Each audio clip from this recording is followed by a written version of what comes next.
Bonjour Flo, bonjour Bonjour. Florence.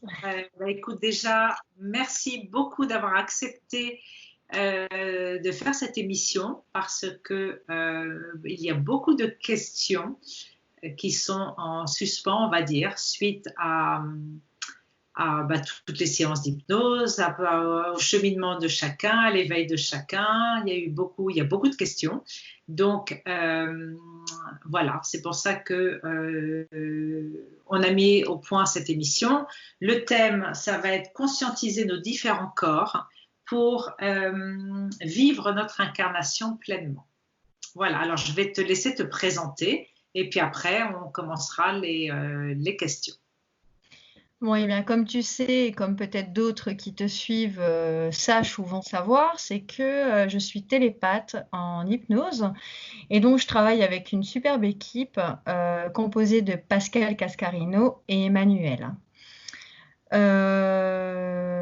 Donc en fait, on fait beaucoup de sessions dans lesquelles on a l'opportunité de conscientiser, de voir un certain nombre d'éléments qui composent l'incarnation de l'humain. Donc en fait, autant sur un niveau de l'astral, donc composé de l'âme, qu'à un niveau espritique, donc au niveau du plan morantiel, voire jusqu'à la source quand on est amené en fait à entrer en contact direct avec ce plan. Donc voilà, tout ce travail qui a été mis en place, c'est aussi, comment dire, c'est un travail qui se construit tout le temps. Donc rien n'est figé dans le travail qu'on produit. Tout est en mouvement perpétuel et c'est aussi ça que j'aime aborder avec Pascal parce que c'est quelqu'un qui avance, qui ne reste pas figé, qui ne reste pas dans des croyances et qui est prêt à tout remettre en question. Oui, oui, ces Donc, protocoles ont évolué d'ailleurs beaucoup. Hein, voilà, ils évoluent, ils vont encore évoluer. Et du coup, ça nous amène toujours plus loin dans nos recherches et aussi dans cette communication télépathique. Moi, en tant que télépathe, en tout cas, j'ai pu faire la différence entre une canalisation astrale et une oui, canalisation télépathique, qui n'est pas du tout la même chose, qui ne passe pas du tout par les mêmes centres. J'avais déjà des prédispositions par ma nature, mais en tout cas, c'est quelque chose que j'ai pu mettre du coup en œuvre grâce à une équipe avec Pascal. Donc, j'ai fait précédemment des sessions pour d'autres personnes, mais là, cette équipe, c'est vraiment, on est là, on sait pourquoi voilà, on il y est a une là. belle interaction entre vous. Hein. Ça, c'est Voilà, sûr que ça, c'est ça, c'est ça ça. Il y a une sent. symbiose, il y Oui, a un contact réel entre nous et on est là, on sait qu'on est là, on sait pourquoi on est là et voilà, c'est comme ça qu'on avance. oui, oui, oui, oui. Et alors, donc, c'est vrai que quand on te voit ou quand on voit Emmanuel donner autant de précision, etc., on a juste envie de voir ce que tu vois toi, d'être à ta place pour. En fait, c'est comme s'il y avait une porte qui s'ouvrait sur un monde merveilleux, enfin merveilleux ou non, hein, évidemment. Euh, mais vraiment savoir, voilà, avoir plus de précision sur ce que tu ressens, ce que tu vois, ne serait-ce que dans les différents corps. Là, justement, ça va être le sujet, on va aborder ça. Comment tu vois ça, comment tu vois le corps énergétique, comment tu vois le corps éthérique, comment tu vois l'élémental du corps, etc. Donc, est-ce que tu veux commencer par le corps physique ou est-ce que tu veux commencer par le corps énergétique? Qu'est-ce que tu peux nous dire, par exemple, sur les trois corps inférieurs, les corps énergétiques? Parce que c'est ce qui sont le plus proche de notre plan physique, de notre plan inférieur, on va dire. Donc, est-ce que tu as qu'est-ce que tu peux nous dire à ce sujet, par exemple? Oui, effectivement, ces trois corps, comme tu le dis, ce sont des corps qui se vivent plus intensément puisqu'en fait, ils sont reliés directement par des capteurs biologiques, hein, et qui sont magnétisés ou électrisés. Tout dépend aussi de l'état de conscience dans lequel on se trouve. Donc en fait, les 3 premiers corps, donc on a le corps physique, celui qui est palpable, celui que tout le monde peut percevoir. Ensuite, on a le corps émotionnel. Ce corps émotionnel, c'est tout le côté émotif qui se trouve en arrière-plan du corps physique, qui lui est relié essentiellement à l'âme et qui donc permet de ressentir, de percevoir à travers un prisme émotionnel. Donc ce prisme émotionnel, de façon générale, il est polarisé. Il est polarisé en positif ou en négatif, c'est-à-dire que soit en fait on a des sensations passives ou alors on va ressentir quelque chose d'actif. En général, ça se situe au niveau du plexus. Ensuite, on a le corps mental, qui lui est la structure psychique de l'âme et qui vient structurer, donner une structure au niveau perception. Donc, c'est ce qui va définir la 3 dimensions. C'est ce qui va percevoir le temps et qui va le mettre en forme. Donc voilà, ça c'est les 3 premiers corps. Et on a aussi le corps vital qui lui maintient la structure physique. D'accord, donc le corps vital est au-dessus du corps mental alors. Le corps vital, en fait, il se trouve à la périphérie du corps physique.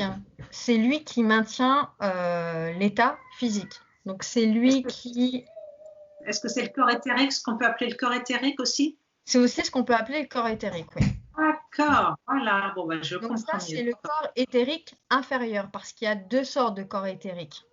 On a le corps éthérique inférieur et le corps éthérique supérieur. Ça, c'est quand on entre dans un surmental, voire qu'on se dirige sur un supramental. Okay. Donc, quand on se dirige sur un supramental, on arrive sur des plans morantiels, donc qui se trouvent bien au-dessus des corps inférieurs et qui ne se trouvent pas dans l'astral, mais par contre qui va parcourir l'astral. D'accord, donc là on est sorti de la dualité en fait, on est sorti de la matrice, de ce qu'on appelle la matrice. Oui, voilà, là c'est une activité active qui ne dépend d'aucune loi terrestre ou planétaire. D'accord, ok. Donc, après, au-dessus, on a ce qu'on appelle le corps bouddhique ou christique, qui est dans le plan morantiel. C'est bien ça. Après, ensuite, le corps atmique et le corps divin. Est-ce que toi, tu vois, pendant les séances, tu peux percevoir si le soi supérieur, par exemple, se situe dans le plan, s'il est connecté, est-ce qu'on peut dire connecté au corps atmique? C'est quoi le corps atmique, par exemple? On n'en parle jamais. Est-ce que toi, là, tu as des infos là-dessus, par exemple? Sur le corps atmique, non. Non. Okay. Non, en fait, moi, ce qui me vient là instantanément, d'après l'information que tu as, c'est que le corps atmique, en fait, ce serait une superposition au corps supramental, au corps christique bouddhique. Ah, d'accord. En fait, ce serait une limite avant le plan divin. D'accord, ce serait comme la limite entre les deux. D'accord. Et le corps divin? En fait, peut-être qu'il s'agit même d'un double, comme on a des doubles en fait sur les plans inférieurs pour nous amener sur des plans supérieurs.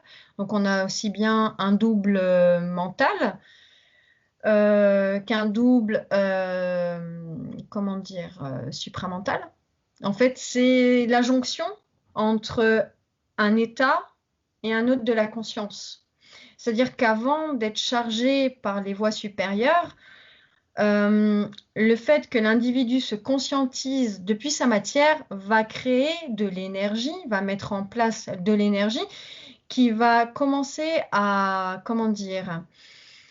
à s'infiltrer dans des parties beaucoup plus subtiles. Et donc, quand ça commence à s'infiltrer dans des parties subtiles, il va se créer une sorte de limitation qui va former un corps, bien que ce ne soit pas aussi physique que là, bien que ce ne soit pas forcément physiquement ressemblant à un corps humain. Mais en tout cas, ça va créer une sorte de forme qui va pouvoir contenir de l'énergie. Est-ce que c'est ce qu'on appelle une forme de plasmatique ou plasma, non? Le plasma, c'est ce que ça aurait un rapport avec ça? Parce que ça, c'est un terme que j'entends jamais pendant les séances. Et pourtant, j'avais l'impression que c'était entre le plan physique et le plan complètement énergétique, c'est l'entre-deux. C'est-à-dire ce sont des formes qu'on peut percevoir, mais qui sont un peu l'entre-deux. Est-ce que ce serait ça, non? Ben, en fait, le plasma, c'est une voie électrique qui est en train d'être magnétisée, c'est-à-dire qui est attirée par magnétisme. Donc, en fait, D'accord. plus on se rapproche d'un plan dense et plus cette électrification est attirée par le magnétisme. Et D'accord. donc, finalement, ce plasma est donc tout à fait électrique au départ, donc vient des plans supérieurs qui, eux, sont électriques et froids, euh, comparativement à des plans plus densifiés qui, eux, en fait, se refroidissent mais sont chauds, D'accord. donc se densifient. D'accord. OK. Alors, on va repartir, on va dire, du plan du corps vital, si tu veux bien. Le corps vital, c'est ce que vous appelez l'élémental du corps, hein, pendant les séances. C'est bien Mhm. ça? Oui. Alors, moi, j'avais une question. D'abord, c'est savoir, est-ce qu'on peut... j'ai entendu plusieurs fois dire qu'une fois qu'on a été relié à l'élémental de notre corps, qui est euh, la conscience de Gaïa, en fin de compte, qu'elle nous donne. En fait, ça, je l'avais vu dans une séance, que en fait, l'élémental du corps, comme si c'était offert par Terre-Mère, par Gaïa, au moment où nous, on vient s'incarner. Et c'est une conscience dont on n'a pas conscience la plupart du temps. Moi, ma question, c'est de savoir est-ce qu'on peut se connecter à lui sans faire de séance d'hypnose. Est-ce que juste l'intention suffit pour se connecter à l'élémental du corps? Parce que l'élémental du corps, en fait, nous garde en bonne santé, va réparer nos tissus, va réparer nos cellules, va faire tout le travail qu'il y a à faire, en fait. Est-ce qu'on peut se connecter à lui sans séance d'hypnose? Est-ce que juste en invoquant l'élémental de notre corps, ça suffit pour lui demander de réparer une cicatrice, de faire son boulot? Est-ce que ça Eh, suffit? eh bien, en fait, après, tout dépend de l'individu qui entre en contact. Donc, je ne vais pas parler d'invocation, mais je vais parler d'entrer en contact avec cette conscience de réorganisation des cellules. Mhm. Euh, Quand, par exemple, tu es malade, je ne sais pas, moi, tu as un rhume, euh, tu vas sentir que ton état se dégrade plus ou moins d'une certaine manière. Si tu as une conscience qui veut s'affaiblir, qui veut prendre ça comme quelque chose de gravissime, tu vas encore plus affaiblir l'état corporel, hein, puisqu'en fait, tu te trouves consciemment dans dans une psychologie dévastatrice. Donc, dans ces cas-là, tu peux pas faire appel à ce que tu appelles élémental. Par contre, euh, quand tu prends ça de manière tranquille et que tu dis que peut-être ces manifestations est le fruit de tout ce que tu as accumulé comme déchets ou alors tout simplement que ça fait partie d'un processus de réharmonisation des corps, tu vas sentir une sorte de légèreté, c'est-à-dire que ta conscience, elle ne va plus être omnibulée par l'espace physique, mais elle va faire de la place et tu vas te sentir un peu plus légère. Et c'est comme si quelque chose allait mettre en place, pouvoir se réparer ce qu'il y a à réparer. En fait, tu vas laisser passer On laisse faire. le... Voilà. Donc, ce que tu peux faire dans ces cas-là, c'est que quand tu sens que tu es dans cet état-là, un peu volatile, c'est que, effectivement, tu commandes au niveau cellulaire Mhm. que la réparation se fasse dans les meilleures circonstances possibles. Donc, c'est-à-dire que psychologiquement, ne sois pas pressé de te remettre de l'état dans lequel tu es, tu acceptes l'état dans lequel tu te trouves. Oui, d'accord. Comment dire, de ressentir vraiment cette nouvelle atmosphère et de profiter de cette énergie qui est en train de se mettre en place pour entrer consciemment avec l'élémental. L'élémental, il est toujours là. C'est pas quelque chose que tu invoques, c'est pas quelque chose qui est là parce que tu choisis ou pas. Il est toujours là. C'est juste le percevoir. Et dans ces moments où on est malade, où on est fatigué, ce sont les moments les plus propices finalement pour le ressentir. Voilà. Et donc à ce moment-là, il n'y a plus qu'à diriger, donc faire descendre la volonté en soi, de laisser l'élémental faire le travail qu'il a à faire. D'accord. Alors, j'ai deux questions par rapport à ça. Tout à l'heure, tu disais qu'il faut être dans cette acceptation, on va dire, de la maladie ou du mal-être. Ça veut dire que le corps mental, si le corps mental est dans un programme de victimisation, on va dire, d'une croyance, un programme quelconque, ça veut dire que c'est le corps mental va empêcher l'élémental de bien fonctionner? Oui, bah, c'est un peu comme souvent je mets l'accouchement en parallèle. Qu'une femme qui est en train de donner naissance à un enfant, si elle est trop précipitée dans son mental, ça va empêcher le travail de se mettre en place correctement. C'est qu'une fois qu'elle a lâché prise, et elle est forcée à lâcher prise à un moment donné, c'est-à-dire qu'elle se retrouve dans une bulle au début, il y a une individualité qui se met en place. C'est comme un besoin de sortir tout le monde de la pièce pour pouvoir faire ce qu'elle a à faire.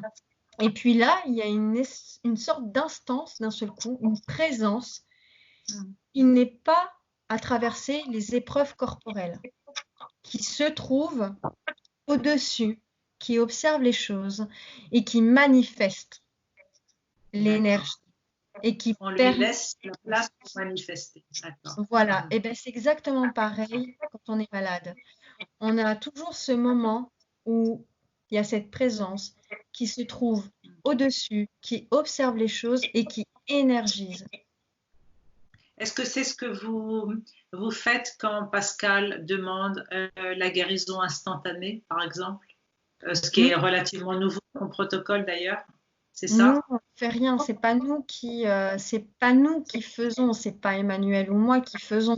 Nous, on ne fait que passer l'information. On est juste des antennes, on est des vecteurs pour faire passer l'information. C'est l'individu dans son état mental ou dans sa conscience qui fait passer l'information. Et on arrive à un stade, en général, on arrive à un stade à ce moment-là où le soi est suffisamment puissant pour charger les corps inférieurs. D'accord. Bon, on va revenir au soi tout à l'heure parce que c'est vrai qu'il y a beaucoup de questions là-dessus. Alors, pour continuer avec l'élémental, vous observez, enfin tu observes, ou Emmanuel, des formes pour chaque individu. J'ai deux questions. Est-ce que d'abord la forme reste toujours la même tout au long de ta vie ou est-ce qu'il varie en fonction de l'évolution de la personne? Et deuxième question, avant que j'oublie, j'ai entendu que l'arbre de Séphiroth, parce que c'est bien souvent l'arbre de Séphiroth qui est représenté, qu'il était relié à l'astral. Alors pour les personnes, moi personnellement, mon arbre de Séphiroth l'élémental est en forme d'arbre de Séphiroth. Ben, je voudrais bien savoir pourquoi ça me tient encore connecté à l'astral. Est-ce que la forme peut changer? Est-ce que c'est définitif? Ça dépend de quoi en fait la forme? Alors déjà, je vais répondre à ta première question. Donc au niveau de l'élémental, est-ce que finalement l'élémental du corps a toujours la même forme? Je pense qu'il varie. Je pense qu'il varie en fonction de l'énergisation et en fonction de la conscience qui l'aborde. D'accord. J'ai pas eu l'occasion de vérifier sur un individu si d'une session à une autre, par exemple, il y avait des différenciations au niveau de ce corps énergétique. Donc en fait, là je te réponds un peu au hasard, donc ce serait peut-être à certifier à l'avenir. Mais il va de soi, d'après moi, que l'élémental est amené lui aussi à évoluer en fonction du niveau de conscience de l'individu. Et je te dirais même que, à mon sens, l'élémental est amené à disparaître à un moment donné quand l'individu est suffisamment conscientisé, qu'il maîtrise suffisamment ses corps. C'est-à-dire que c'est comme si chaque partie inférieure se condensait, voilà, d'accord. se condensait les unes avec les autres et qu'ils s'interpénètrent et qu'en fait ils deviennent actifs intégralement. D'accord. En fait, on compare souvent les corps avec les poupées russes. Ça veut dire que là, c'est comme si on écrasait en fait toutes les poupées ensemble pour former en fait un seul et même corps. En fait, plus on défait de la distanciation entre le plan divin du plan physique, plus on enlève cette distanciation, plus il y a de rapprochement. D'accord, d'accord. Ok, ça c'est intéressant. Donc ça veut dire que des éléments qui s'entremêlent ou alors qui ne sont plus utiles. Qui ne sont plus utiles. Comme là, d'ailleurs, on va en parler parce que ça, pour moi, c'est très intéressant. On va continuer peut-être avec les corps. D'abord, est-ce que les corps sont associés au plan? On parle du plan astral, on parle du corps astral. Le corps astral est dans le plan astral. Le corps mental est dans le plan mental. C'est ça, c'est pareil en fait. Ou est-ce que c'est deux choses différentes? C'est la même chose en fait.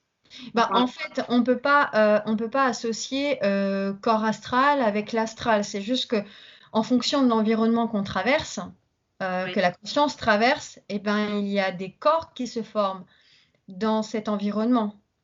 C'est-à-dire que là, ta conscience est dans un corps physique et elle est dans un corps physique parce qu'en fait, elle conscientise la physicalité. Donc, il faut un corps physique, c'est le plus adapté pour conscientiser l'environnement physique. D'accord. Donc, dans ces cas-là, on est relié au corps astral quand on est dans le plan astral. En gros, ça veut dire qu'on va choisir le corps qui correspond à ce qu'on est en train de vivre, à la situation. On ne choisit pas, on le crée. On le crée, d'accord. On le crée par la conscientisation de l'esprit sur la matière. D'accord. Alors, juste en fait, pour revenir, je pense que tu n'as pas répondu à la question. Est-ce que l'arbre de Séphiroth correspond à l'astral, au plan astral? En fait, il y a les croyances. Il y a les croyances spirituelles ou religieuses et il y a ce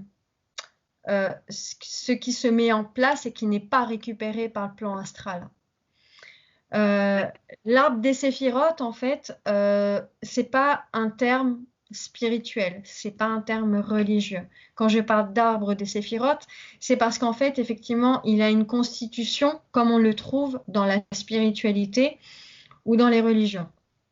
Donc, il a bien chacun des points qui sont reliés les uns avec les autres.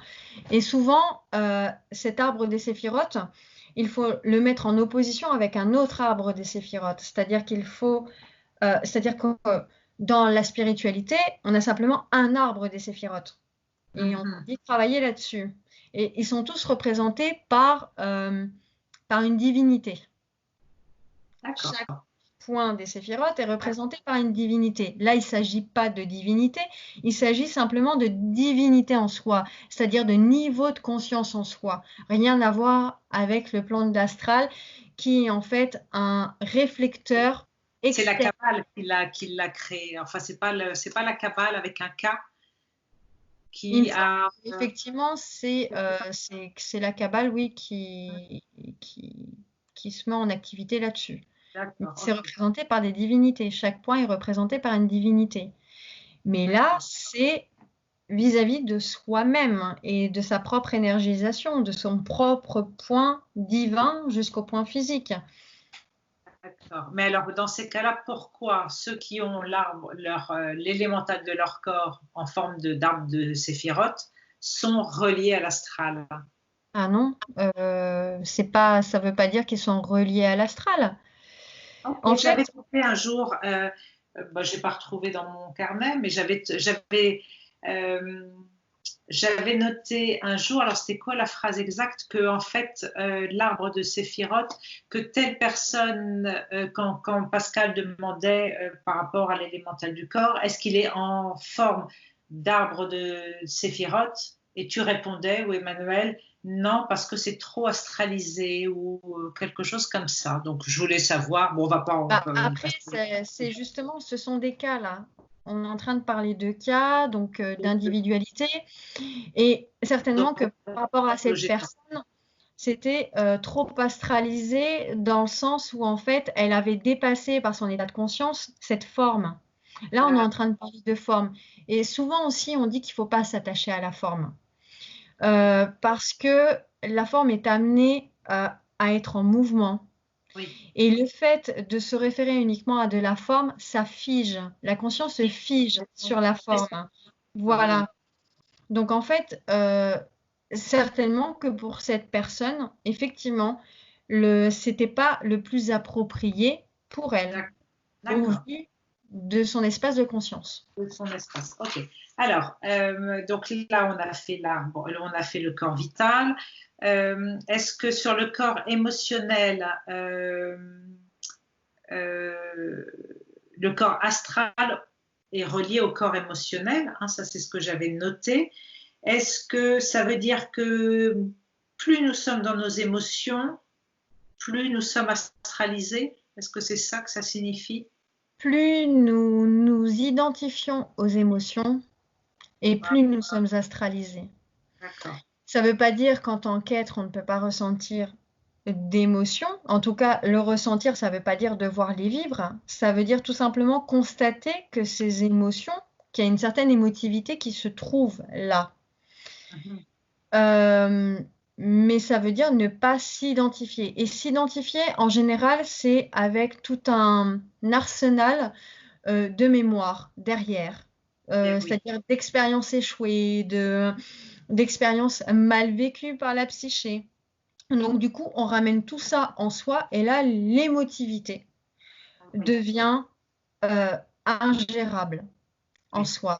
Et donc, oui, c'est ça, je comprends. Oui, vas-y. C'est l'astral qui prend le dessus. C'est parce qu'en fait, on est dans l'incapacité, on a un voile devant les yeux, on est en incapacité finalement de ne pas s'identifier à cette émotion.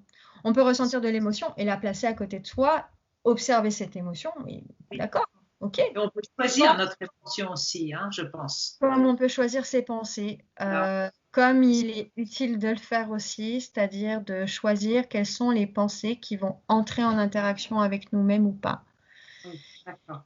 Jusqu'à ne plus avoir besoin de faire du tri dans les pensées, puisqu'en fait, à un moment donné, ça voudra dire que la personne, que l'individu est suffisamment en contact avec son esprit pour ne plus avoir à faire de tri et donc n'aura plus à passer par le plan astral.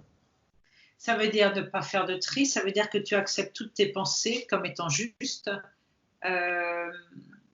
sans les juger, en fait. Est-ce que c'est ça que ça veut dire? Non, toutes les pensées ne sont pas justes. En fait, les pensées elles ne sont surtout pas justes quand en fait elles sont interférées. Par contre, quand tu te rapproches de l'esprit, quand tu apprends à te servir du système de pensée et que donc tu apprends à maîtriser les pensées que tu veux bien recevoir ou non, ceci dit, la pensée est faite pour te mettre en action et non pas te faire réfléchir. Parce que réfléchir, c'est être passif et c'est donner ton consentement et ton énergie à quelque chose que tu ne maîtrises pas, qui fait partie de ta morale. Une action, je veux dire, si tu entres en action sans y réfléchir avant, bon, les gens feraient tout et n'importe quoi. Donc, non. Ah, tu veux dire, là, tu es en train de dire qu'en fait, c'est dans le moment présent, quand on est connecté à notre esprit, dans le moment présent, on sait exactement quoi faire au bon moment. Quand tu es connecté à ton esprit, tu es dans l'intelligence. Donc, en fait, tu as un regard sur l'organisation du plan qu'il y a à mettre en place. Et donc, chaque réponse que tu vas recevoir est proportionnelle et intelligemment proportionnelle à ce dont tu as besoin en tant qu'individu dans la matière pour mettre en place, pour être cette énergie qui descend en toi, pour manifester cette énergie. Alors que quand ça passe par les plans astrales, c'est quelque chose qui était réfléchi, ça veut dire que l'énergie qui descend depuis l'esprit a été soustraite et que ensuite elle t'est réfléchie au niveau limbique et donc du coup elle est colorée, elle tient d'autres intentions, elle te manipule pour que tu prennes une certaine direction dans ton existence plutôt qu'une autre. Donc il y a une différence entre être manipulé par l'esprit et être manipulé par l'astral qui, lui, ne fait jamais ton compte puisque de toute façon, tu auras toujours quelque chose à nourrir, tu auras toujours quelque chose à dépenser. Est-ce que c'est comparable ou est-ce que c'est ça quand on est dans notre mental ego qui, lui, est en instinct de survie tout le temps? Est-ce que le mental ego est en fait manipulé par l'astral quelque part? Ben, en fait, quelque part, c'est important de prendre conscience qu'on se trouve dans un environnement qui est prédateur-prédaté. On est dans un environnement qui demande une auto-alimentation constante dans tous les règnes. D'accord. Donc ça, c'est un outil important. Si tu n'as pas cet état de conscience, tu arrives ici, tu te fais manger. Il n'y a plus personne. Voilà, donc tu ne peux pas manifester cette énergie. Par contre, quand tu te retrouves dans une défense perpétuelle, c'est parce que tu es certainement prédaté toi-même. Que tu as l'astral qui domine, qui prédomine sur l'énergie descendante et que donc tu te trouves dans un état involutif. Donc en fait, c'est bien que tu ne vois pas suffisamment les choses, que tu n'as pas suffisamment de clairvoyance sur la manifestation de cette énergie dans l'existence. Donc, tu te mets en instance de prédaté, donc tu te fends perpétuellement pour tout et pour rien. C'est le triangle de Karpman. Tout à fait. Victime, bourreau, sauveur. D'accord, ouais. Ok, donc ça c'est intéressant. Alors, de toute façon, l'astral, ça c'est une chose que tu m'as apprise il n'y a pas longtemps, que le haut astral correspondait au fameux plan archiavélique. Mais peut-être avant d'aborder ce plan, pour que c'est quand même assez nouveau, qu'est-ce qu'on peut dire d'autre sur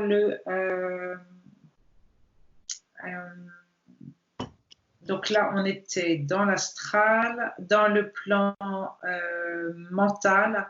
Donc ça, ce qu'on sait sur le corps mental, c'est que c'est toutes nos croyances, toutes nos influences, toutes nos mémoires ancestrales. Donc là, vous, en session, vous les coupez, vous les éliminez, etc. Est-ce que ça, c'est des choses qu'on peut faire relativement facilement ou ça demande... Avant, les personnes allaient voir un psy pendant 10 ans, 20 ans pour effacer un petit peu tout ça. Maintenant, il y a des choses comme ça quand même, qui sont quand même beaucoup plus rapides. Est-ce que juste à conscientiser certaines croyances, ça peut nettoyer notre corps mental? Comment ça se nettoie un corps mental en fait? En fait, déjà, tout ce qui est système de croyance, ça ne vient pas du mental. C'est imprimé dans le mental. Ça vient de l'âme. Parce que l'âme, c'est uniquement de la mémoire. Oui. La mémoire de toutes ces vies antérieures, voire même de d'autres individus, où en fait la mémoire de tel individu et tel individu sont collectées et forment une mémoire, donc une programmation. Et donc, ensuite, elle va être réfléchie dans le mental. D'accord. Et donc, c'est là où tu vas voir dans ton écran mental toutes ces croyances qui s'affichent. Et ensuite, ton état émotionnel va s'infiltrer à l'intérieur. Ou alors, même sans état émotionnel, parce que tout le monde ne vit pas les choses de façon émotionnelle, tu vas devenir l'objet de cette programmation, de ces mémoires. Donc, de ces mémoires qui n'ont plus lieu d'être. Que tu vas t'identifier à ces mémoires d'ailleurs. Tout à fait. Tout à fait, sans même t'en rendre compte, sans même en être conscient, mais tu vas même avoir des mémoires de tes ancêtres qui vont pouvoir passer à travers ça pour se réincarner, à travers toi, à travers ton corps, à travers ton émotionnel, à travers ton mental. Tu vas avoir différents types de réincarnation, parce que la réincarnation, c'est pas uniquement soit qui passeront par là. C'est aussi, en même temps, tu fais passer toute la famille derrière. Oui, oui, oui. Qui, des fois, peut-être que tu t'aperçois, tu pourrais te dire, bah tiens, c'est drôle, je suis comme ma mère, j'ai l'impression de vivre la même vie que ma mère, enfin des choses comme ça. Oui, tu es en train de faire passer des mémoires dans ton existence, tu es Ah, en train de revivre une réminiscence, d'accord. mais qui ne t'appartient pas à la base, qui appartient à la génétique, et qui appartient peut-être aussi à des lois karmiques. Et donc, ces lois karmiques font partie des lois astrales pour enfermer la conscience dans une roue. Dans une roue qui pourrait encore durer des siècles et des siècles Ça. et toujours te réincarcérer dans une physicalité. Ça veut dire que, en fait, c'est l'âme qu'il faut nettoyer. L'âme est à nettoyer, oui. Alors quand l'âme est nettoyée, en fait, ça laisse la place à un père-esprit. Le père-esprit, c'est l'enveloppe de l'âme, de ce qui contient la mémoire. Donc là, en fait, quand on fait des nettoyages en session, on nettoie les mémoires de l'âme. Ensuite, elles sont directement transférées au niveau des plans supérieurs pour que ce soit ces plans supérieurs qui les récupèrent et qui fassent l'élimination de ces mémoires. Ah, Donc, c'est-à-dire que les plans supérieurs vont aller bon, on va dire, les brûler au soleil central ou faire, les faire disparaître, en fait. En gros, c'est ça? voilà, ça va être transformé en fait, ça D'accord. va faire partie de la transformation. Donc en fait, quand tu ressors de session, eh bien, l'âme est nettoyée, donc laisse place au Père-Esprit. Donc en fait, ça veut dire que tu vas cumuler une forme de mémoire au cours de ton existence, mais qui ne Ouais. sera pas récupérée à la suite par les plans astraux qui eux, bah, te choperont à la sortie pour te réenfermer dans leur cage dorée. Donc D'accord. voilà, donc ça veut dire que les parties supérieures ont suffisamment chargé les parties inférieures pour qu'elles soient mises en sécurité. Après, D'accord. il y a tout le travail à faire derrière ça en tant qu'individu, parce que ça, c'est une aide, mais ça ne veut pas dire que c'est définitif. Ça ne veut pas dire que ce travail qui est fait, eh bien, si tu ne fais pas ce qu'il faut derrière de ton côté, ça ne peut pas rester en l'état, parce que une onde, pour qu'elle soit manifeste, il faut que ça vienne des deux côtés. D'accord. Parce que ça ne suffit pas qu'au niveau du soi supérieur, les choses soient mises en place et qu'au niveau du moi inférieur, bah, rien ne se fasse. Ah, il faut s'élever pour aller à la rencontre de la lumière. C'est C'est un ça, petit peu la c'est courbe de un chemin, chacun a son création. chemin à faire pour se Oui, oui. connecter Oui, et oui. Alors, pour énergiser le tout. c'est un peu la base, en fait, de ce qu'on peut voir en ce moment, la fausse lumière, c'est-à-dire que la fausse lumière te fait croire que les maîtres ascensionnés ou que les archanges ou que les tel galactiques vont venir nous aider et que nous, on a juste à rien faire et à Oui, attendre. à rester passif, hein. Voilà, c'est ça, c'est Mhm. là où le piège, en fait, d'accord. Alors, juste pour continuer avec l'âme, donc l'âme, ça veut dire qu'en fait, quelque part, parce que j'ai vu ça aussi pendant les séances, les sessions, plusieurs personnes déjà n'ont plus besoin de leur âme. Donc ça, c'est quand même, voilà, assez extraordinaire. Il y avait même quelqu'un, je me souviens plus qui c'était, lui, il n'avait pas d'âme, mais il avait un livre. Et il notait, en fait, il prenait des notes comme sur son livre, et il n'avait plus besoin d'âme. Ça veut dire que l'âme, en fait, va toujours rester dans la matrice, va toujours rester dans la dualité, et qu'à un moment donné, de toute façon, on peut très bien vivre sans âme. Ça veut dire quoi? Ça veut dire qu'on efface toutes nos expériences au fur et à mesure. Est-ce que c'est ça que ça signifie? Ou est-ce qu'on les note ailleurs En ou... fait, si tu t'entreprends dans l'existence, par exemple, comme je t'expliquais tout à l'heure, si tu sens une émotion en toi, mais que tu ne la vis pas, que tu ne t'identifies pas à cette émotion, il n'y a pas de mémoire qui s'imprime. En fait, de D'accord. la mémoire, c'est une impression. C'est quand tu te laisses imprimer une image, une sensation, et que tu tiens ça pour vrai. D'accord. Vrai ne veut pas dire réel. Vrai, c'est la même chose que mensonge. c'est une face de la pièce, mais c'est exactement la même chose. Et ça fait partie du voile de l'illusion. Donc, vrai ne veut pas dire réel. Donc, si tu tiens cette chose pour vraie, ça veut dire que tu l'as identifiée comme étant toi-même. D'accord, oui, je comprends. Donc, si tu l'identifies comme étant toi-même, donc que tu t'es fait imprimer dans tes circuits mentaux et émotionnels, eh ben, tu vas créer de la mémoire. D'accord. Donc, si tu n'imprimes pas cette émotion ou l'expérience, il n'y a pas de mémoire qui se crée. Ou disons que c'est une mémoire volatile dans le sens où elle n'est pas accrochée, où elle fait juste partie du moment de l'expérience. Alors, justement, j'ai un exemple. On regarde un film romantique, un peu triste, un peu, voilà. On s'identifie à l'héroïne. Tu verses ta larme, tu es pleine d'émotions. Est-ce que ça suffit pour que la mémoire, par exemple, de la tristesse ou de la séparation ou du couple malheureux vienne s'imprimer en toi?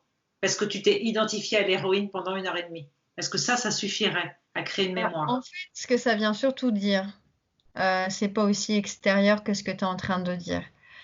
Euh, ce que ça vient, ce que ça vient de dire, ça parle de toi dans ton émotionnel et ce à quoi tu attaches de l'importance. Tu vas trouver que c'est romantique parce qu'en toi, c'est comme ça que tu t'imagines le romantisme. Tu Oui, vas trouver que c'est triste parce que c'est comme ça qu'en toi, tu abordes les choses. Donc ça, c'est relié à triste. Donc en fait, ça fait partie d'une programmation. Donc ça fait partie de l'âme. Donc finalement, tu ne fais qu'incarner ce que l'âme désire. Donc elle désire que ce soit romantique de cette façon et non pas d'une autre.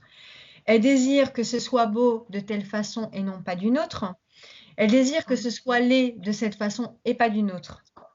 Donc en fait, elle est toujours dans cette polarisation de d'avoir la sensation de faire un choix, alors qu'en fait, elle n'en fait pas. Elle ne fait pas de choix. Elle est la manifestation du programme qu'elle porte en elle. Et donc toi, ça se reflète dans, euh, dans ton mental, dans ton émotionnel. Voilà, c'est juste de la réflexion. d'accord. Mais quand ça t'arrive, quand cette réflexion arrive en toi, tu l'identifies comme étant un jeu. Tu crois que c'est toi. Oui, je comprends. Non, il ne s'agit pas de toi dans le sens du soi. Parce que ce qui se trouve en dehors de l'astral n'a aucune émotion. Par Oui, contre, il y a l'intelligence. Et c'est la différence. Il peut y avoir des êtres émotionnellement intelligents, c'est-à-dire qu'ils ont une intelligence du cœur. Mais pour autant, ils sont encore la polarisation du plan astral. Donc en fait, ces gens-là, d'ailleurs, on va avoir une tendance à leur mettre une étiquette comme c'est un ange, un archange, c'est un bienfaiteur. Ou alors le contraire, c'est en fait c'est l'autre polarisation qui prime. Ça va être un démon, un Satan, ça va être tout ce qu'on peut concevoir de négatif dans cette polarisation. Mais ça n'est pas réel. C'est vrai pour celui qui le vit, mais ça n'est pas réel. C'est vrai parce que c'est ce qui est projeté à travers lui et c'est comme ça que sa conscience choisit de voir les choses. Donc c'est vrai pour ça. d'accord. Donc si ta conscience choisit de voir les choses de façon négative ou par exemple, je sais pas, tu pars sur un projet, tu te lèves un matin, tu sens que tu es revigoré et que tu as envie de partir dans un projet. Forcément, ce projet, tu le portes à cœur et tu te dis, ouais, c'est bon, je le sens bien, j'y vais. Donc, tu commences à mettre les choses en place pour que ça démarre. Et puis, il y a quelque chose que tu n'avais pas prévu dans ton énigme et qui tombe dessus. Quand ça tombe dessus, bah, comme c'est quelque chose que tu n'avais pas prévu, bah là, tout redégringole. ton énergie, elle se positionne de façon négative dans le sens polarité négative. Donc, du coup, maintenant, c'est ça que tu alimentes, cet espace de négativité en toi, parce que tu n'as pas eu l'intelligence de l'esprit pour te dire, bah non, après tout, bah si ça arrive, je vais me servir de cette énergie dite négative pour la transformer. Donc, finalement, tu demeures avec un projet totalement instable. Et comme tu ne peux pas maîtriser l'instabilité, en tout cas que tu ne peux pas le faire depuis ces centres mental et émotionnels, donc en fait, tu laisses le projet couler, vaquer, enfin voilà, s'emporter très très loin. Et toi, tu restes dans une émotionnalité qui détruit intérieurement ta confiance et qui occulte ton autorité suprême. Donc en fait, c'est toujours la même, ce qu'on répète souvent, c'est de rester centré. Quand tu restes centré, en fait, tu n'es plus ni dans le bien ni dans le mal, ni, voilà, ni dans le noir ni dans le blanc. Tu es juste au milieu, bien ancré, bien centré pour pouvoir te connecter à ton soi supérieur. Tu ne juges pas la situation comme étant quelque chose de bon ou de mauvais. Oui, tu ne juges pas. Tu observes la situation et tu te déplaces en fonction de ce que tu peux placer dans la situation pour aller là où tu veux aller. Au moment présent, avec l'information qui descend directement de notre partie supérieure. Oui, c'est de l'intelligence. C'est ça. C'est elle qui orchestre en fait les déplacements. C'est aussi pour ça que souvent j'ai dit qu'il n'y avait pas de libre arbitre. Souvent dans la spiritualité, on te fait croire qu'il y a le libre arbitre. Mais si tu as le libre arbitre, je vais te donner un exemple que j'ai souvent cité. Quand tu rentres dans un magasin, dans un supermarché ou n'importe quel magasin, tu rentres dans ce magasin, tu n'as le choix que de ce qui t'est proposé. Tu n'as pas d'autre choix. Il n'y a rien d'autre. Et bien là, c'est exactement pareil. Dans l'astral, tu n'as que le choix de ce qui t'est proposé. Oui. Donc, tu n'as pas le choix. Donc, tu n'as pas le choix. Ben oui. Donc, tu n'as pas de libre arbitre. Et puis, le libre arbitre, c'est encore une fois, peut-être laisser son mental agir, alors qu'en fait, on doit se laisser imprégner pour agir en fonction d'un plan supérieur. À chaque instant. Donc, effectivement... Il faut se mettre en capacité de pouvoir reconnaître son propre ennemi en soi et ensuite l'astral, qui est aussi un ennemi et un retardataire surtout d'évolution. D'accord. Et le propre ennemi en soi, donc, tu peux parler du mental ego? C'est tous ces programmes auxquels on répond, auxquels on s'identifie. Par exemple, je sais pas, moi, tu veux aller à la rencontre de quelqu'un et tu te dis non, j'y vais pas, parce que tout un tas de choses. Et ben en fait, fais le contraire de ce que tu voulais pas faire. Exactement, mais c'est ça. Fais le contraire de toutes les barrières que tu te mets pour ne pas agir. Bien sûr. Et peu importe l'issue, peu importe le résultat que ça va donner. Ça n'a aucune importance. Oui, c'est sûr. Donc, tu te mets en trajectoire, tu te mets en mouvement pour aller là où tu avais prévu d'aller. Tu ne te laisses pas influencer par des pensées qui viennent te dire autre chose que ce que tu voulais faire. Ça, bien sûr, c'est ce que j'appelle moi le mental ego. Et souvent, on me demande comment faire la différence entre ton soi supérieur ou quand c'est dominé par ton mental, les pensées sont différentes. Et puis, de toute façon, quand c'est le mental, ça va toujours rabâcher des choses, toujours rabâcher les mêmes choses. Ça part sur la peur, sur la crainte, sur le futur, sur le passé. C'est pas dans le moment présent, instantané. Et ben, comme tu viens de dire, rabâcher, c'est le fait que c'est du déjà vu, du déjà connu en fait. Donc, ça te ramène toujours à ça, au déjà connu, au déjà vu. Sauf que ce déjà vu, il est derrière. Bien sûr, le soi ne se justifie pas. Il ne va pas donner si par exemple tu dois tourner à droite alors que tu allais, voilà, il ne va pas expliquer pourquoi tu dois tourner à droite. Il va te dire. Si, tu peux très bien questionner ton soi. Tu peux très bien le questionner avec lui. Il n'y a rien de secret. Le soi n'a rien de secret pour l'individu qui se conscientise avec lui. Donc en fait, tu peux très bien communiquer avec lui. Alors Tu ça, peux c'est lui intéressant. poser la question, mais pourquoi tu me fais passer par là? Oui, oui, Tu vas oui. avoir une réponse, peu importe comment tu vas la recevoir, que ce soit par un résultat manifeste ou que ce soit par une sensation intérieure, profonde, mais en tout cas, tu auras une réponse. D'accord. Alors, je voulais justement te poser des questions. Encore une fois, il y a beaucoup de médiums, de personnes qui canalisent. Alors, c'est vrai qu'il y a eu voilà, il y a eu pas mal toute une période où, voilà, moi j'ai écouté beaucoup ça. Maintenant, bah, je suis plus trop capable, hein, parce que dès l'instant où on va se connecter, où la personne elle dit je me connecte à mes guides, déjà pour moi c'est l'astral. Euh, donc déjà, est-ce qu'on peut se connecter soi-disant à des guides qui ne soient pas dans l'astral? Ça, c'est la première question. Et la deuxième question, c'était comment être sûr qu'on est connecté à son soi supérieur et pas à des guides astralisés? Est-ce qu'on peut se connecter à des guides autres que dans l'astral? Eh ben, en fait, les guides n'existent que dans l'astral. D'accord. Ça dépend. Ensuite, Ouais. donc, non, tu ne peux pas te connecter à d'autres guides en dehors de l'astral. Le seul guide qui soit, c'est ton soi supérieur, c'est ton plan divin, c'est ton double éthérique.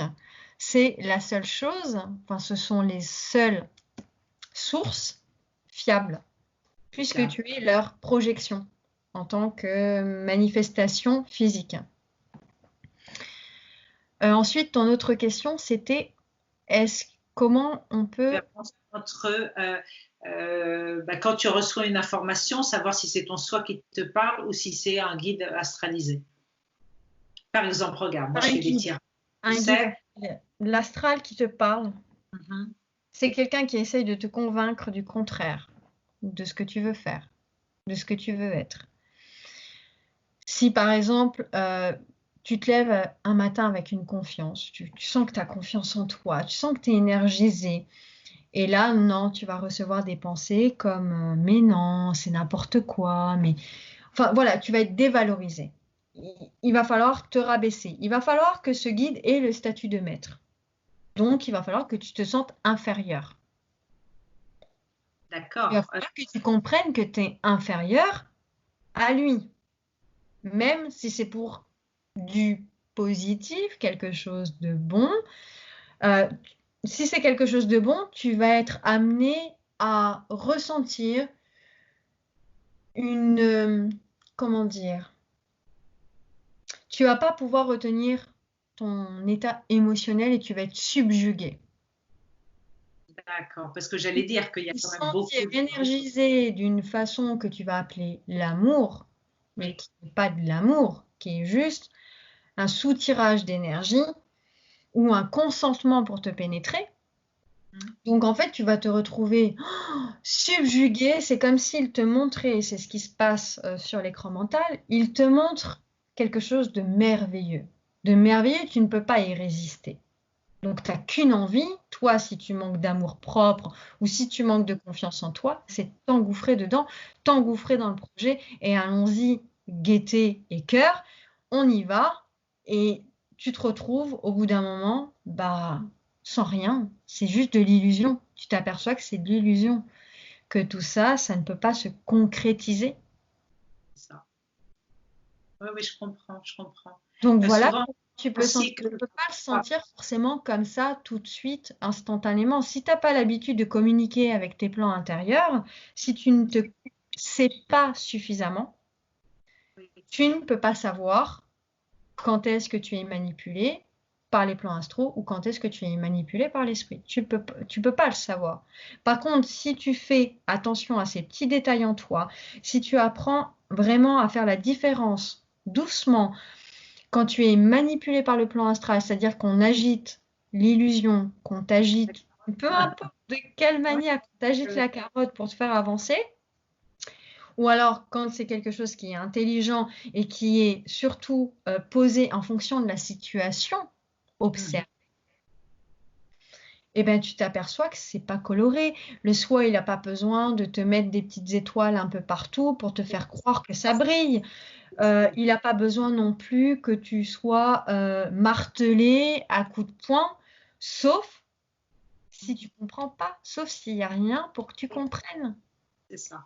Il y a un moment donné, la souffrance, c'est pas forcément quelque chose de négatif, dans le sens où la souffrance, c'est quelque chose qui nous permet de nous défaire de l'illusion. Oui, oui, oui, oui, oui. Ça veut Donc, dire qu'on a eu trop tendance à spiritualiser notre existence, à trop spiritualiser ces choses si bonnes et qu'on en redemande et qu'on en reveut parce oui. qu'on manque de confiance et d'amour en soi. D'ailleurs, le soi, c'est rare qu'il parle d'amour. Hein. Dans les sessions, il ne parle pas d'amour. D'ailleurs, il vient rarement alimenter l'ego de la personne qui voudrait entendre un message du C'est soi. ça. Oui. Ça ne vient pas répondre à ses états.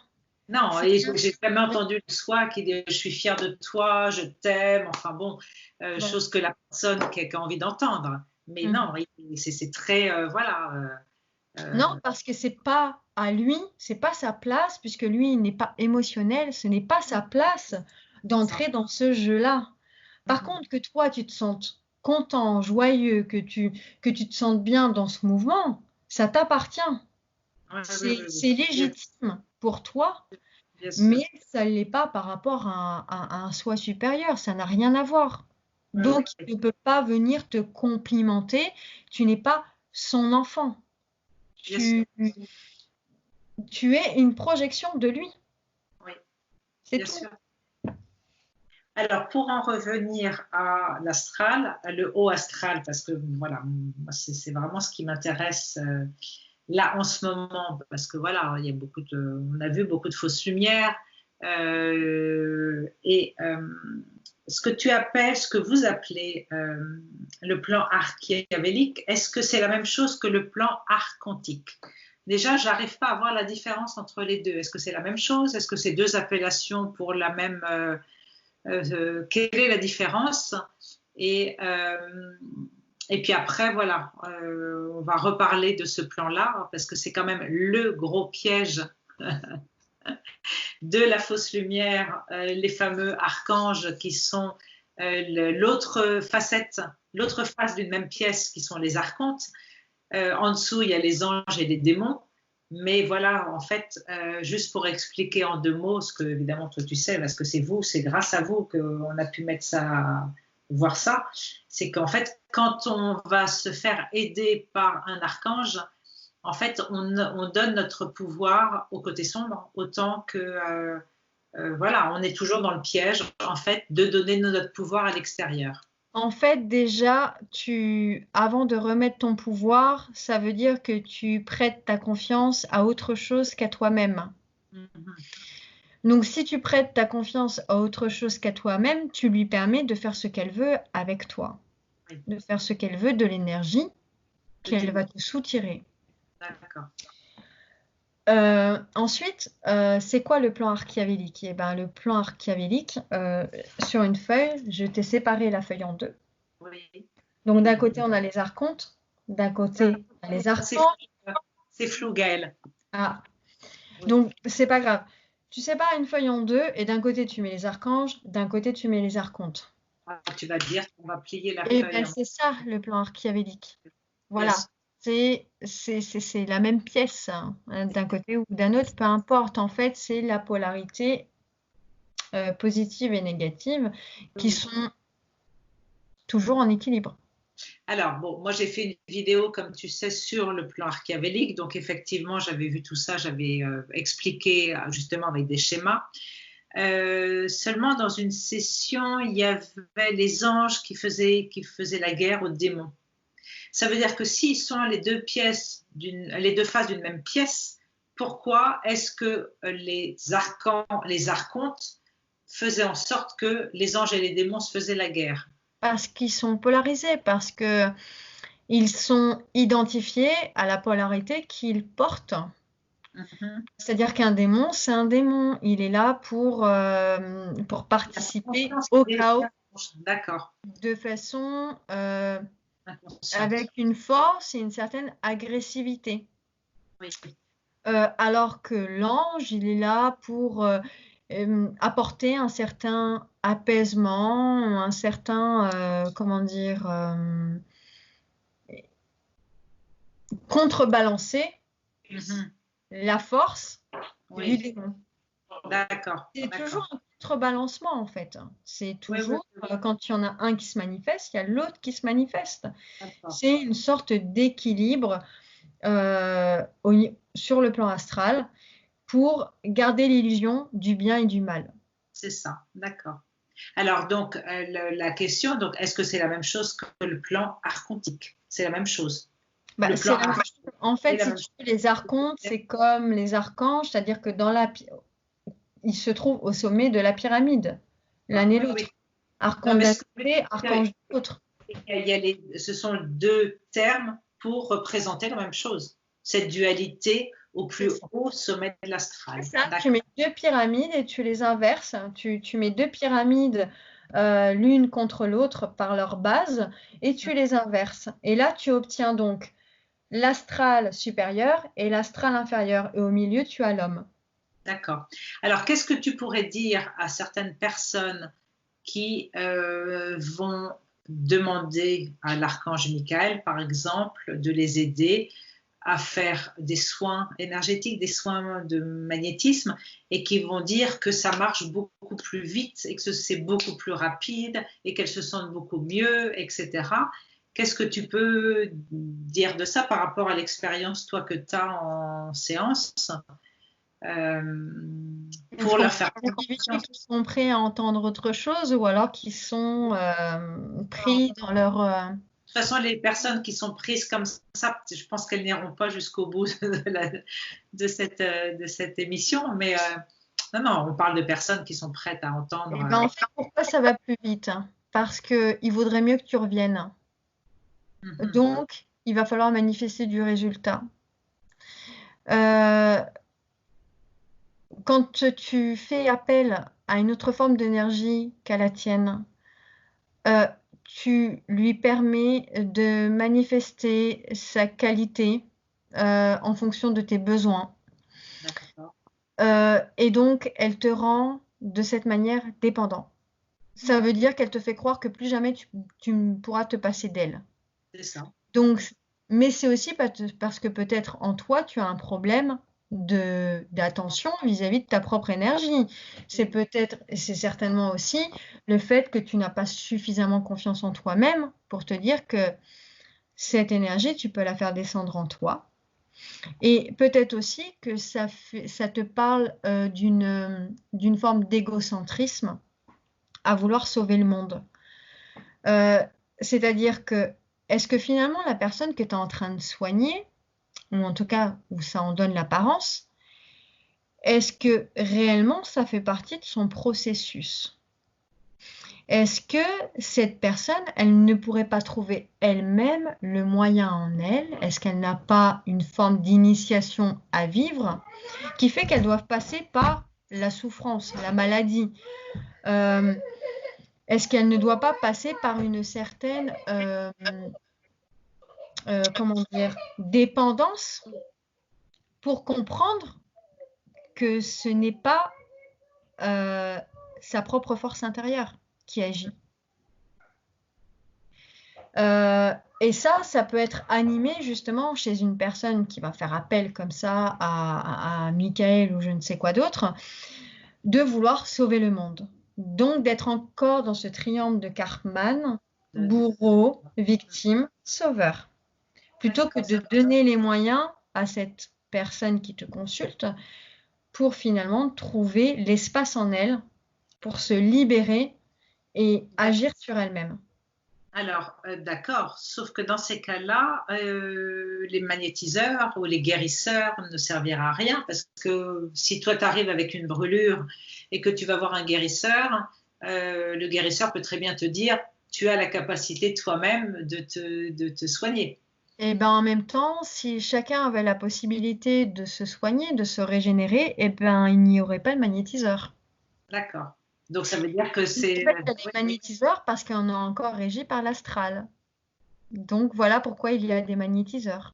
Alors, c'est intéressant ce que tu dis parce que dans ces cas-là, tous les corps de métier, que ce soit en hypnose, que ce soit de la guérison, que ce soit même de tirer les cartes, comme moi j'aime faire, demain, chaque personne aura la capacité de tout faire elle-même. Oui. Voilà. Sauf que on a à quitter ce rôle dans lequel on se trouve. D'accord. Sauf qu'on a chacun une essence différente. Telle personne, tel esprit, on va dire, a plutôt l'essence reliée à l'eau, au dauphin. L'autre va avoir une essence reliée à telle chose. Et c'est ça aussi qui fait la beauté du monde, c'est qu'on est tous en train de s'apporter les uns les autres. Donc là, ça voudrait dire qu'en fin de compte, si on est chacun relié à notre partie supérieure, donc on est sorti de l'astral, on peut tout faire de nous-mêmes, hein, mais on peut vivre seul, hein, quelque part. En fait, on peut manifester grâce à l'énergie des plans supérieurs. Donc, effectivement, c'est aussi prendre conscience à quel point on vit dans une illusion. Et que c'est aussi pour ça qu'il y a ce voile qui fait qu'on ne peut pas, ou qu'on n'a pas l'occasion, ou qu'on ne se donne pas les moyens, tout dépend encore d'où on se trouve, qu'on n'a pas les moyens de manifester cette énergie qui arrive depuis les plans supérieurs. Donc, tant que ce voile est encore présent en chaque individu, en soi-même, donc là, je parle vraiment de façon individuelle, je ne parle pas pour un collectif. Oui. Donc, tant qu'il y a encore ça en soi, donc tant qu'il y a encore ces voiles, eh bien, il y a à l'extérieur des médecins, des magnétiseurs, des hypnologues, tout ce que tu veux qui viendront servir ou qui pourront permettre l'énergie des plans supérieurs d'être manifestée, puisqu'en fait, nous sommes coupés de ce plan supérieur. Mais alors, donc, ça veut dire que dans ces cas-là, si on est venu s'incarner sur Terre, c'est aussi pour diffuser la lumière aussi dans la matière, diffuser l'esprit, pour faire descendre l'esprit dans la matière aussi. On est quand même venu pour expérimenter la matière. Est-ce que alors, ça, il faut arrêter, est-ce que c'est aussi une croyance? On est quand même bien venu s'incarner. Donc, alors, pourquoi incarner, c'est pas la même chose que réincarner.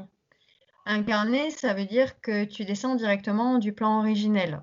Donc là, oui. Tu es en incarnation, effectivement. La réincarnation, c'est quand tu as été aspiré par le plan astral qui te réincarcère dans la matrice. Donc, c'est pas la même chose. Pas la même Donc, chose. Là, quel est ton plan de réincarnation? Tu es venu te réincarner pourquoi? Est-ce que tu as choisi ta réincarcération ou alors est-ce que tu as été forcé de te réincarner?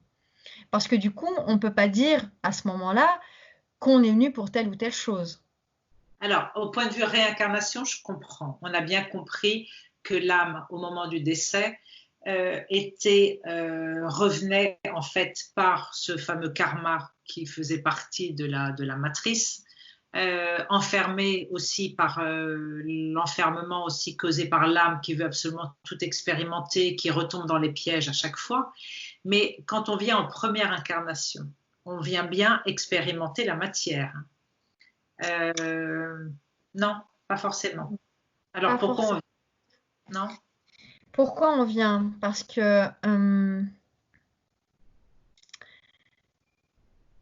qu'on finit un cycle. Parce que l'univers qui s'est expansé depuis la source est en train de finir un cycle et donc il est en train de revenir sur lui-même. D'accord.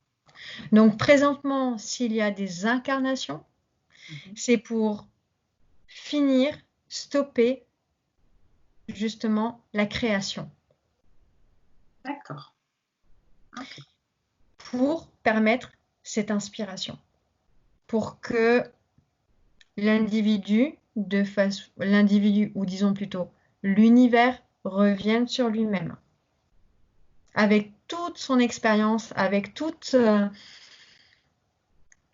qu'il a enregistré avant qu'il y ait ce Big Bang. Ce Big Bang, c'est-à-dire cette explosion qui s'est étendue sur différents plans. Donc, tu es en train de dire qu'on vit tous notre dernière vie, en gros? Et ben, je ne sais pas si on peut voir ça de façon sur une temporalité humaine.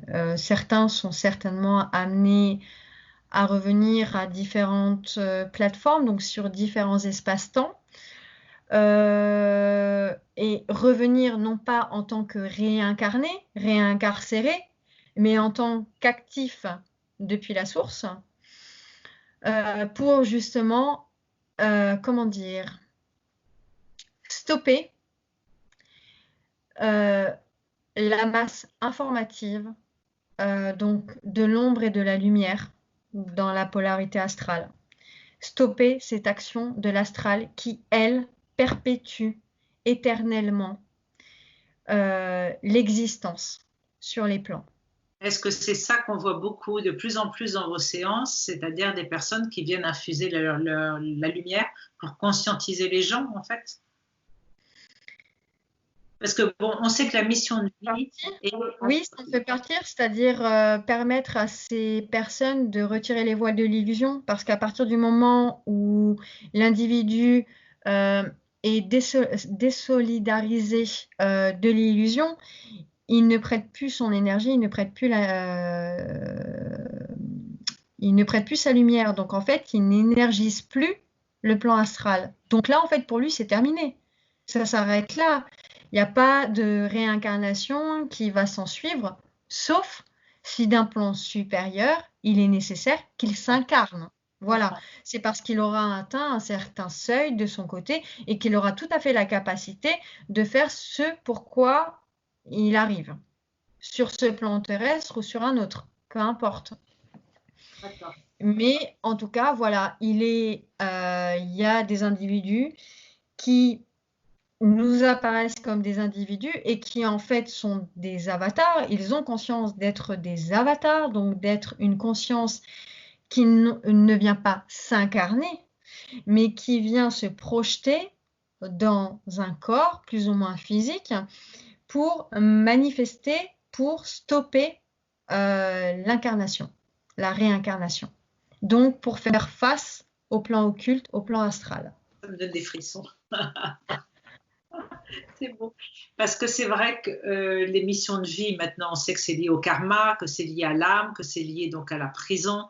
C'est un système de croyance, voilà. On va dire aux âmes, allez, tu retournes sur Terre, tu viens revivre une vie parce qu'on a besoin de toi, parce que tu vas sauver l'humanité. Et quand on Bah parle voilà, ça, tu vois, c'est un plan de l'astral du côté archangélique, où on te fait croire qu'on a besoin de toi. Alors oui, on a besoin de toi, mais pour que tu alimentes la oui, matrice. bien sûr, bien sûr. Tes rêves, on s'en fout. Tes rêves, on va s'en servir parce que ça nous est utile de s'en servir. Oui, Donc, oui. ce que j'appelle rêve là, c'est programmation. Donc, on va te faire croire que bah là, dans cette vie-là, tu aurais dû faire autrement. Donc, du coup, tu peux revenir pour changer les choses. Mais non, c'est pas vrai. Tu viens pas changer les choses. T'es pas là pour changer les choses Et en et pour plus, arranger la matrice. T'es bien pas là sûr, pour l'aimer, pour l'adorer, pour être reconnaissant de ce qu'elle ne te donne pas. bien sûr. Euh, Il y a des individus qui s'extasient et où on te dit il faut remercier de ce que tu reçois. Mais comment ça, il faut remercier de ce que tu reçois? Tu reçois des miettes et encore, il faut que tu remercies d'avoir reçu ces miettes. Non, alors qu'en fait, tu es légitime. Il n'y a pas à remercier ce qu'on te donne. Bah, tu peux peut-être remercier Gaïa quand même, hein, voilà, de t'apporter des fruits, de voir une rivière qui coule et puis l'océan, etc. Alors, tu peux l'observer et apprécier le fait d'être dans cette observation. Mais remercier Gaïa, c'est lui prêter un ego, c'est lui prêter, euh, c'est te dire qu'en fait, elle a ses émotions humaines dont en fait, elle n'a pas besoin. Donc, Donc, sa d'accord, c'est-à-dire que humanitisme le d'accord. redit davantage. Elle n'a pas besoin que tu la remercies. En quoi Gaïa, en fait, aurait ouais, ce côté égoïque? Ça, c'est une vue de l'humain, c'est une vue égocentrique. Donc, ça veut dire que la gratitude ne sert à rien par Eh rapport ben, au... la gratitude, elle ne sert à rien dans une matrice parce qu'en fait, c'est comme remercier ce que tu ne reçois pas. C'est comme légitimer ces actions d'archanges et d'archontes sur toi. Donc en fait, la gratitude ne sert à rien dans ces cas-là, sinon à nourrir finalement et à leur donner raison. Par contre, que tu ressentes de la gratitude quand tu es en réception d'état supérieur vis-à-vis du soi, oui, tu peux avoir de la gratitude en ton fort intérieur, mais tu n'as pas besoin de la manifester, de la... Voilà, c'est en toi, ça se passe en toi, c'est personnel, c'est dans ton intime. Voilà. Est-ce que tu t'es déjà connecté à l'énergie de Gaïa, à son essence, à sa conscience? Eh bien, en fait, il y a différents types d'essence et de conscience parce que ça dépend du vivant. Enfin, en tout cas, ça dépend des états de conscience qui sont à sa surface ou à l'intérieur. D'accord, Donc, oui, il y a différents plans de Gaïa qui sont manifestes. d'accord.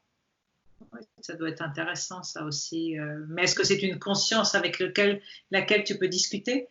Parce que j'ai déjà vu ça en canalisation, un canal qui discutait avec la conscience de Gaïa. Bon, je ne sais pas trop si voilà, on sait pas trop si c'est possible ou pas. En fait, je te dirais plutôt que c'est une lecture, pas une conversation. D'accord, C'est une lecture vibratoire. d'accord, ok. Mais c'est pas, c'est pas identifiable, c'est pas à définir dans une forme. C'est vraiment, oui, de la vibration. C'est comme, oui, bah finalement, télépathiquement, faire de l'échange informatif de façon télépathique. Et donc là, effectivement, tu rentres pas dans une conversation. Tu entres, oui, dans la vibration. Tu vibres. Vibration. Juste pour savoir, en fait, en ce moment, parce que c'est pareil, on entend tout, on entend Gaïa qui souffre parce que l'homme lui a fait, etc. Puis d'un autre côté, on entend que de toute façon, Gaïa, elle fait son ascension, qu'on soit conscient avec elle, qu'on l'accompagne ou pas, elle n'a pas besoin de nous. Mhm. Euh, Qu'est-ce que tu pourrais dire sur, par exemple, l'ascension? Je ne sais pas depuis combien de temps. Non, ça va? C'est pas. On peut parler de l'ascension de Gaïa. Voilà, ça intéresse. L'ascension de Gaïa, bah, c'est déjà quelque chose qui a été récupéré par la spiritualité et donc forcément par l'astral. Dans cette ascension, il y a une notion de culpabilité, de culpabiliser l'homme de ne pas avoir été à la mesure des attentes de l'astral. C'est-à-dire, tu as été un mauvais garçon ou tu as été une bonne fille. Tout dépend si finalement tu as bien voulu accepter la carotte et te faire avancer comme on a choisi que tu voulais avancer. J'ai déjà eu l'occasion d'avoir des échanges vibratoires avec l'espace Gaïa parce qu'on me demandait de me connecter directement à cet esprit. Et clairement, pour moi, elle n'a pas besoin de nous pour ascensionner dans le sens où, en fait, elle ne nous met pas plus importante qu'elle. Bien sûr. Nous ne sommes pas plus importants qu'elle. Mhm. Donc, si un jour elle doit secouer ses puces parce que, eh ben, parce que c'est ça qu'elle souhaite, elle le fera. Oui, Si elle doit enrayer l'existence sur la planète, elle le fera. Elle a la force, elle a la capacité de le faire. L'homme à côté et l'homme inconscient n'a rien pour faire face à ça. bien sûr. Donc, en quoi elle aurait besoin de nous en tant qu'individu inconscient? Rien. Bien sûr. Elle n'a pas besoin de nous. Par contre, ce que j'ai remarqué, c'est que les individus qui se conscientisent, qui se permettent d'être la, la manifestation de leur énergie supérieure, alors ils donnent, ils augmentent, ils permettent d'augmenter la vibration qui est déjà là, mais ils permettent d'amplifier la vibration. Mhm. Voilà en quoi je te dirais que peut-être Gaïa aurait besoin de nous. Et ça part pas sur un besoin, ça part juste sur une conséquentialité. C'est-à-dire que nous, en tant qu'individus, si on se conscientise sur des plans supérieurs et qu'on est en harmonie parce qu'on répond exactement et sans filtre, sans astralité, à l'énergie qui nous domine et qui pénètre en soi, et bien là, effectivement, ça permet de rehausser les énergies vibratoires de Gaïa. Mais c'est pas important pour elle que nous soyons plus ou moins évolués. Alors, ça n'a aucune sens. On dit qu'il fallait atteindre un certain niveau de conscience de l'humanité pour que la lumière gagne sur l'ombre. Ça, tu as dû déjà l'entendre. Quand on entend beaucoup de lanceurs d'alerte et beaucoup de sites, on dit que voilà, on est même, vous aviez fait une enquête, toi tu as fait l'enquête et en même temps Emmanuel aussi a fait l'enquête, vous voyez la même chose, c'est-à-dire qu'on était vraiment à la limite entre le point de bascule, on va dire. Et que là, il faut qu'il y ait de plus en plus de gens qui vont conscientiser, qui vont vibrer la lumière pour que ça bascule vers la lumière. Parce qu'on sait très bien où l'ombre veut nous emmener. Là, je parle vraiment, on est vraiment dans le plan de dualité. Ça veut dire que là, est-ce que le truc, c'est d'éveiller le plus de gens possible pour vibrer la lumière le plus possible? Ou est-ce que le jeu, de toute façon, il est déjà prévu depuis des siècles, des millénaires, et que ça fait encore partie du jeu de la dualité, mais que de toute façon, les dés sont jetés et que de toute façon, il n'y a pas de crainte à avoir. Enfin, qu'est-ce que tu peux dire là-dessus? En fait, on n'est pas en train de basculer vers la lumière. Qui ça encore, c'est de la polarité, tu vois, il n'y a pas l'ombre et la lumière. Là, c'est justement un équilibre entre les deux. Bah, on va reprendre l'exemple du 8. En fait, au centre du 8, donc entre la polarité masculine et féminine, ou le positif et négatif, pardon, on a ce centre. C'est le point de... Et c'est là, le point, oui. C'est là qu'en fait, on entre pas. Donc, un verre d'eau. Alors, pendant que tu bois, il y a une chose que j'avais constatée, d'ailleurs j'en ai parlé pendant, je ne sais pas, une de mes vidéos, que j'avais entendu, c'est que ce 8 de l'infini, qui correspond aussi au cycle du karma, au cycle des inques, de réincarnation qui n'en finit pas, quand on va se mettre au centre, c'est le point de sortie de ça, et qu'après le 8, il y a le fameux 9 qui est le chiffre divin, et que on doit sortir de ce 8 de l'infini, et que le point au centre, ça correspond au cœur, et que c'est par le cœur qu'on fait notre sortie. Est-ce que ça te parle, ça ou... En fait, c'est un alignement sans polarisation. Et pour pas être polarisé, il faut se désidentifier. Se désidentifier, ça veut dire cesser de croire qu'on est cette matière, cesser de croire qu'on est ce qu'on pense, cesser de croire qu'on est les émotions qui nous traversent. Oui. Cesser de croire que ce qui s'agit devant nous est réel. Tout ça, ça n'est pas réel. Illusion, bien sûr. Donc, quand tu as fait ce travail en toi, quand tu es en capacité de percevoir que tout ça est du fictif, tu es au centre. Et tu passes. Tu es inexorablement attiré parce que tu ne peux plus faire le jeu de cette polarité. Tu ne peux plus faire le jeu de l'illusion. Donc là, tu n'as rien à faire si ce n'est que de cesser de t'identifier, cesser de croire, surtout de croire, cesser de penser. Voilà, c'est vraiment, tu te mets au centre de... Complètement. C'est-à-dire que si on arrive à ce centre-là et que demain on décède, directement, on va les rejoindre, j'imagine, le plan morantiel, parce qu'on ne sera plus attiré par un archange, par un ancêtre qui va nous raconter, etc. On aura un taux vibratoire qui sera une conscience qui sera tellement élevée, on verra tout de suite le piège. Mais si on reste dans la matrice pour l'instant, et que demain, par exemple, tu as l'ombre qui veut créer le vaccin obligatoire pour tous et nous mettre dans un état policier comme il veut le faire, comment, lorsqu'on est dans ce centre, échapper, on va dire, à cet état policier qui est en train de se mettre en place? Quelle est l'attitude? Tu es quand même chez toi, tu dois quand même payer des impôts et tu sais que ça va dans un état mafieux. Tu connais tout ça, tu connais le jeu. Qu'est-ce qu'il faut? Il faut laisser faire, tu vois, c'est à ce niveau. Eh bien, tu soulèves des points intéressants. Tu dis s'il y a une obligation vaccinale, si on nous oblige à nous vacciner, qui peut t'obliger à ça?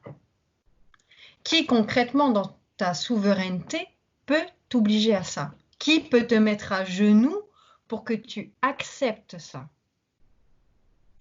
Si tu acceptes ça, c'est parce que tu acceptes d'être soumis. C'est parce que tu acceptes que cette loi soit ton autorité. Si tu te retrouves dans un commissariat ou dans un environnement qui va t'obliger la vaccination, c'est parce que tu auras laissé ça s'installer, c'est parce que tu auras eu la conscience pour que ça s'installe.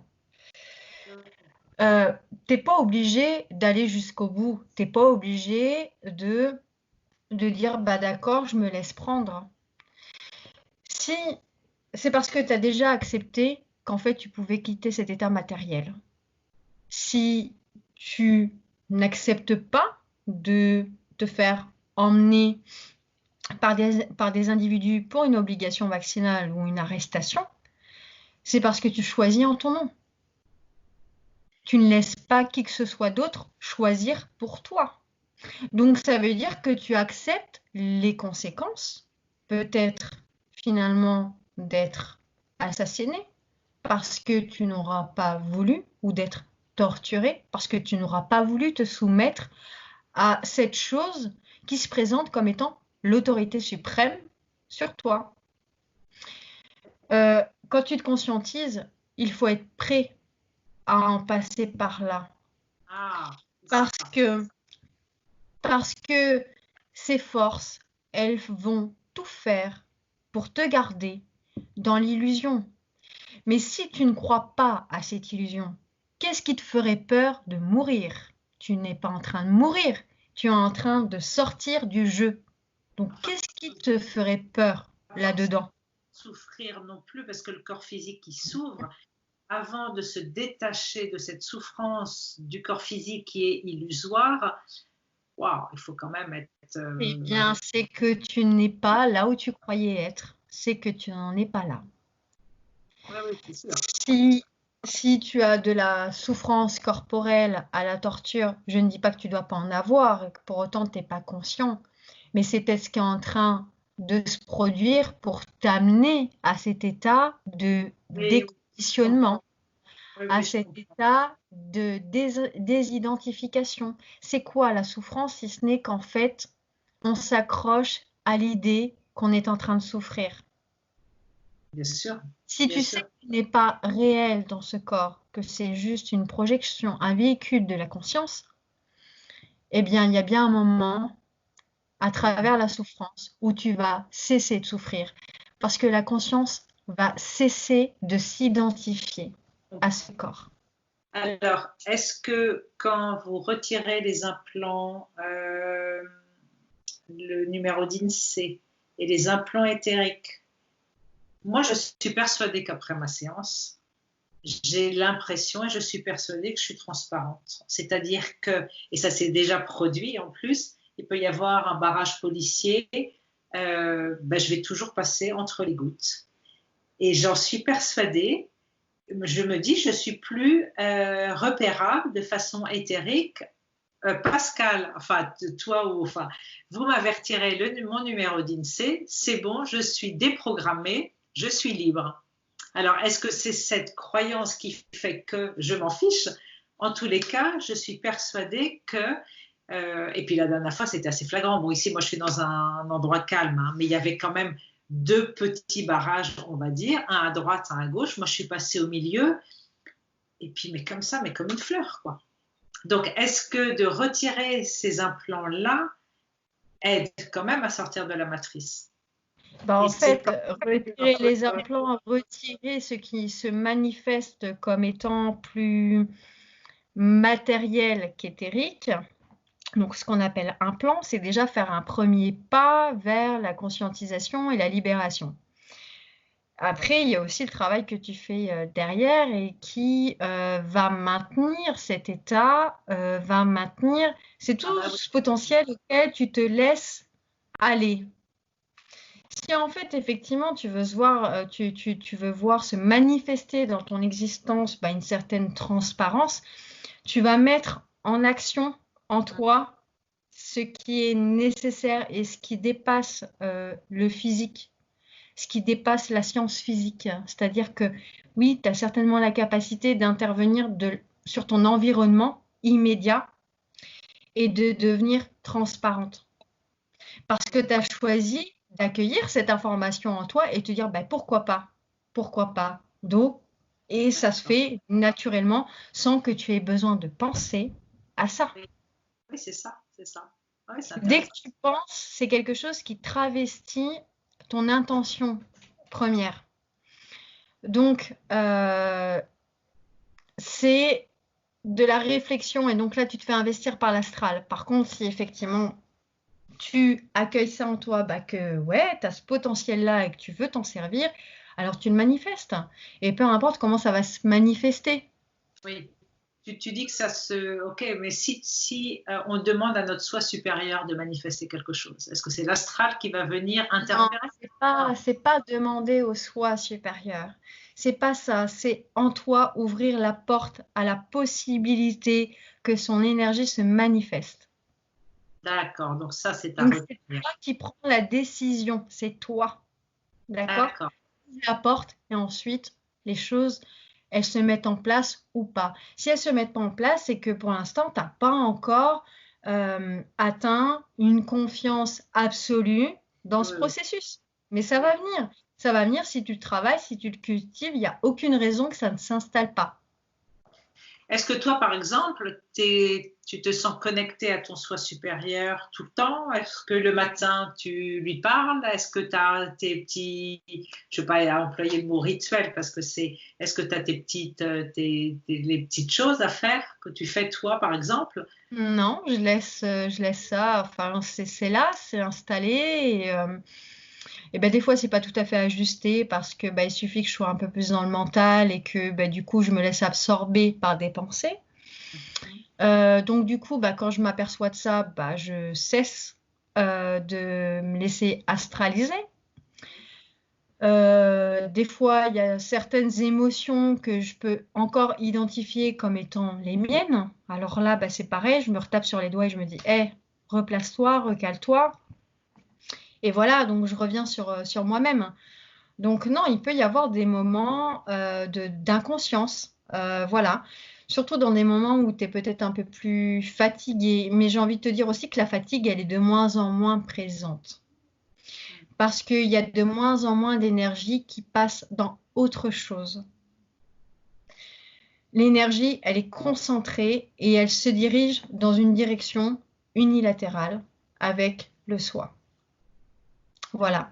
Donc, du coup, il y a de moins en moins de perte d'énergie. Oui, c'est ça. Mais des fois, je peux perdre de l'énergie juste, par exemple, par rapport à un de mes enfants qui va pas être très bien.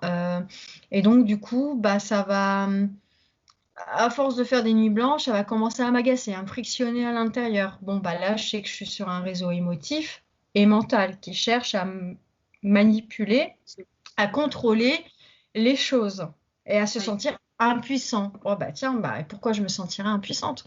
Donc hop, on défait ça, on dénoue, ça ne m'appartient pas, c'est là-bas.